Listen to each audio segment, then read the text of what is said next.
I'm here to talk about my grandfather, Pietro Di Bascio. My memories of him are distinct, and they start around 3 or 4 years of age. I was 3 or 4, and he was just this very kind man who happened to own a chocolate shop that also sold ice cream. And that just seemed natural to me that it should be so. But I was a very lucky child in having a grandfather with a little business empire of chocolate, wine gums, ice cream.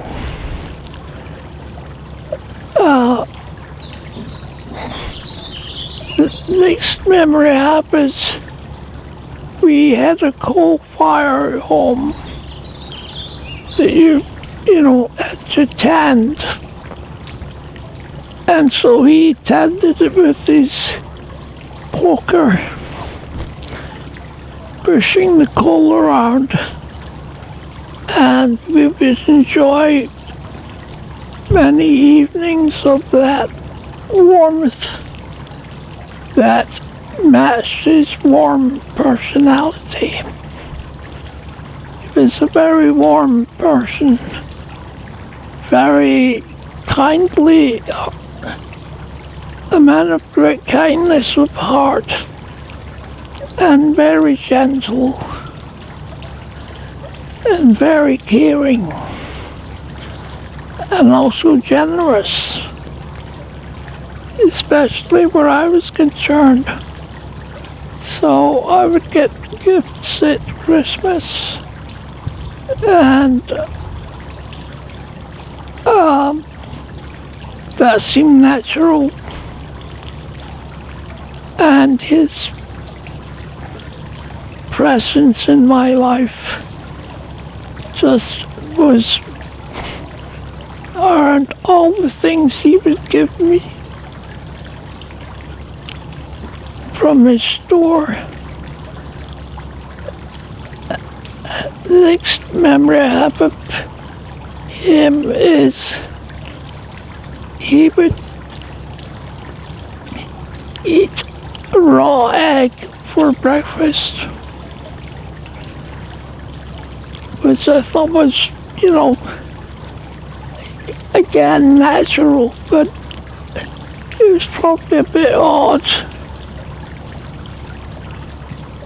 But he would poke the egg with a pin and suck out the raw egg. That was the way he was used to live back in Italy.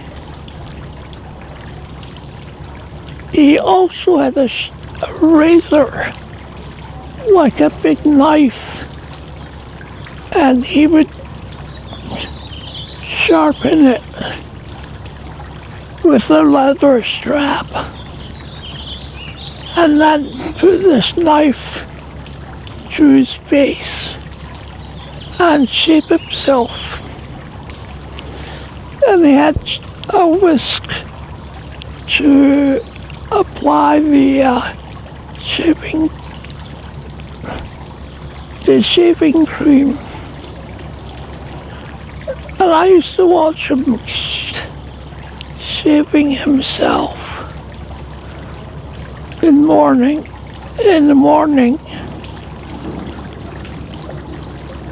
And I thought, what a cool guy. The next memory I would have was when I was a little bit older, maybe 4 or 5,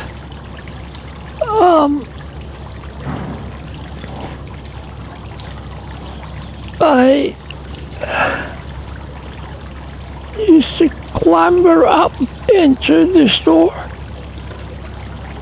In the store, there was a store room for all kinds of chocolate, a big variety of chocolate. And I used to climb up. You had to climb up to this little cave, and I would play with my cousin Michael in this cave, and with my other cousins too. We used to, there would be a little gang of my cousins and myself and my sister. She was a little older and more mature, so she outgrew those things more than I did. But I still remember it was a great place. Child art.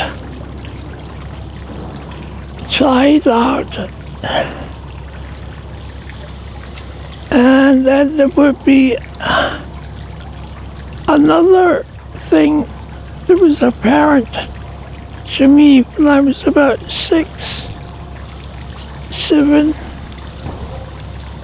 would be him, in addition to shaping himself, he had a ritual of making his coffee in a cafetiere, which looked excellent to my eyes, and the science behind it was impressive. You can still get these kind of cafetiere, they're called. They make coffee, excellent coffee. Black coffee, very black coffee. And I asked him one day if I could have a cup of coffee. And he said, sure. So he treated me to my first Italian-style coffee, which I enjoyed tremendously. There were also these biscuits called McVitie's Digestive Biscuits that you would dunk in the coffee, and they tasted great.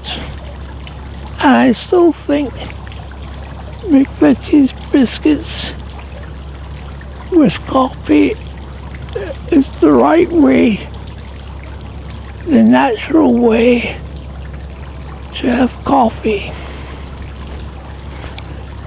And that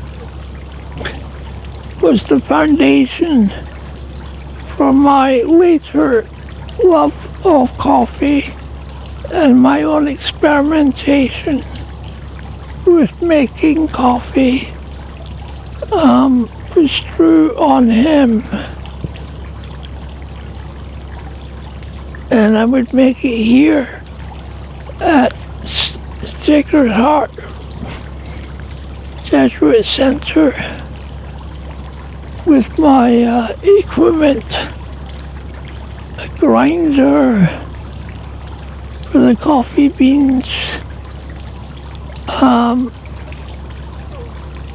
a jug for the milk, the huge foam to make a cappuccino, and I had also gotten an Ibrick, a Turkish coffee device. But all went back to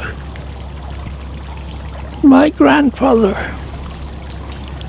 We had a special name for my grandfather. We all refer to him as Daddy. That's like Daddy, but saying it the Italian way, Daddy. Everybody called him Daddy. He had his cafe on Mary Hill Road, which was very close to where I lived. And he knew everybody that came into the store to buy wine gums, other sweets, bars of chocolate, ice cream, and it was a wonderful life. Just giving those gifts to other people. I then knew more as I grew older about one of his daughters that had been killed during the war by the Nazis in Italy. She was shot dead with several children and her husband and about 30 villagers. And that became another art in this story, so different from the kindness, the gentleness, the generosity of this man, and the awfulness, the tragedy of fascist policies that had no regard for human life. And then one of my other memories of my grandfather came on a trip that my mother and myself, not with my father, but just my mother and Daddy, to Italy in 1971. I had already gone there as a 6-year-old and went to the village where my grandfather was born, Capito, which was nestled in the high mountains near Monte Cassino, the famous monastery. Monte Cassino, which had been such a prize for military reasons, it was fought over very hard. A lot of death and destruction required to take command of that hilltop took detour was about 5 miles from the monastery. But on that trip, 1971, I went with my grandmother and mother to Pompeii,